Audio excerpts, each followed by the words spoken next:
Hello trendsetters, it's David Donovan again for Independent Australia. Today down in beautiful Long Beach, California, Broadbeach, the Gold Coast, here to ask some of the local residents and tourists how they feel about the budget and a few other things. Let's go. We're just here in noisy Broadbeach Mall, speaking to one of the local residents. Are you a local resident? Yes, I am. Okay. First question, whereabouts do you get your news from? I don't really watch news. I only catch the bits and pieces when my mother is watching it. Okay, all right. What about the budget? Have you been following that this week? Yeah, a little bit. Yeah. Yeah. Okay. Would you say that you have won or lost in the budget? I never won anything in any budget with any party that's been in power. Okay. Right. Yeah. Whether I was in the workforce or now that I'm retired, there is no gain for me. So you're retired now? Yes. Okay. And how do you feel about the inflation, the cost of living pressures, which I know have affected some people on fixed incomes? Affected me. I had to move in with my children because I couldn't afford to live on my own. Okay. All right. Just two more questions very quickly. I'm going to say a name and you tell me first thing that comes into your head. Anthony Albanese. Asshole. Sorry, never been a fan of Labour Party. Okay. What about Peter Dutton? It's like a Nazi, Like a Nazi? I'm Polish, okay, so Anthony Albanese and Labour Party reminds me of communist country, Stalin in Poland. Peter Dutton, it's more like a Nazi, Germany, we've got a history with Nazis. That's great. So Peter Dutton, Nazi, Anthony Albanese, Stalin. Yeah. The budget. How did you feel about that this week? Which budget? The federal budget that came out on Tuesday. Oh, didn't hear much about it, no. Okay, that's cool. Haven't heard about it. Haven't heard about it? So if I asked you the question of whether you thought you won or lost in that budget, that'd be a bit redundant? Yeah. Yeah. All right, just two questions to go. First thing that comes in your head when I say the following name, Anthony Albanese. Yeah. What about him? What about him? That sounds about right. No idea. No idea? No. Prime Minister of Australia? No idea. No, I don't pay attention to any of that. Okay. Right. Second question, and I'm getting a bit worried that I think I know what the answer might be here too. Peter Dutton. Opposition No leader? clue. No clue. You know the potato in chief? What? Don't know. No idea. All right. No idea. Politics is pretty popular here on the Gold Coast. Whereabouts do you get your news from?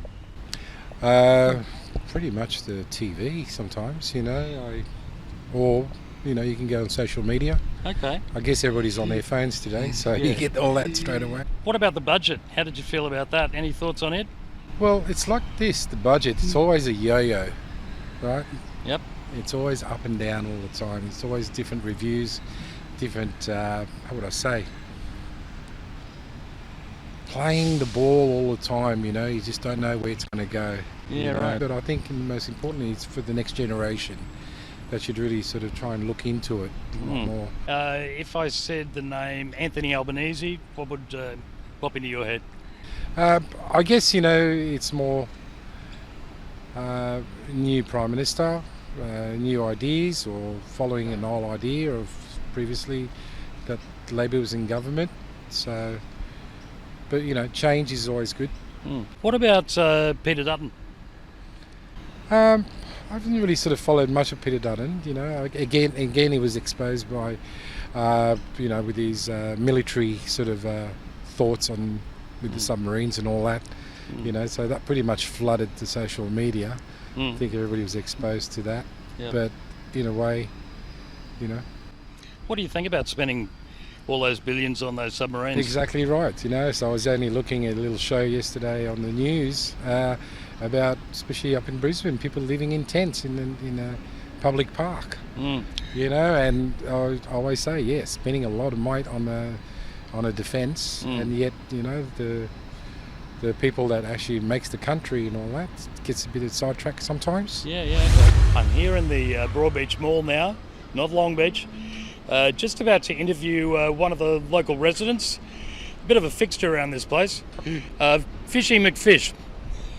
Fishy, how do you feel about Australia's attitude towards PNG, particularly given it's sort of been cutting foreign aid, and not just to PNG but also throughout the Pacific, and it's a bit of an issue about China coming in and taking over in certain places? For me, it's like it all goes back to the leaders of PNG, how they manage the funds and all that. After all, if it's used in a way where it's supposed to be used, then it's okay. But then if they don't have, like acquittals or proper stuff like that, I would definitely pull out if I was funding projects and all that. That's interesting. Have proper reports back to OSAID and all that stuff, yeah. So you'd say, Mary, that it's to do a lot with the leaders of our country. Your country having poor sort of budgetary Management. control measures and Yes. management. Yes. There is an issue about PNG having these issues where MPs, I've heard, sort of get a bit of a slush fund to spend on their yeah. supporters and so on. I'm just going to...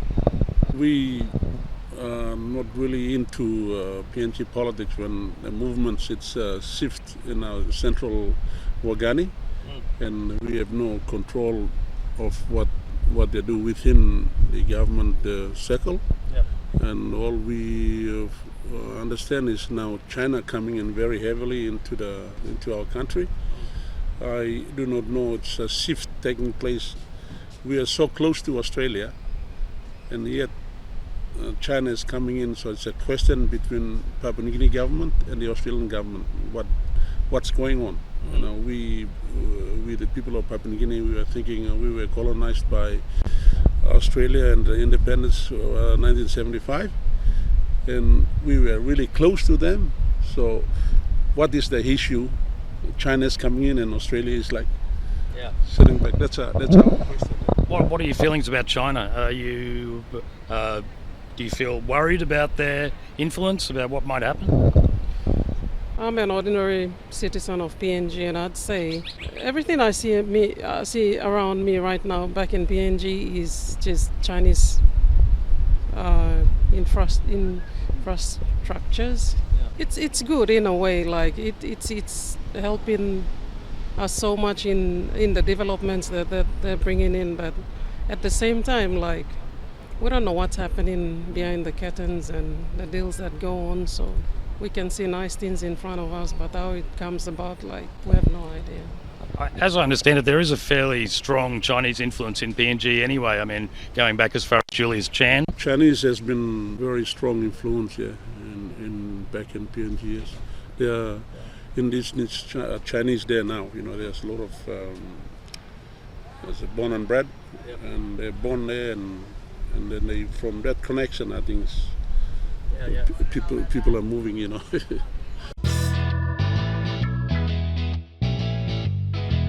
We're on holidays here in Australia.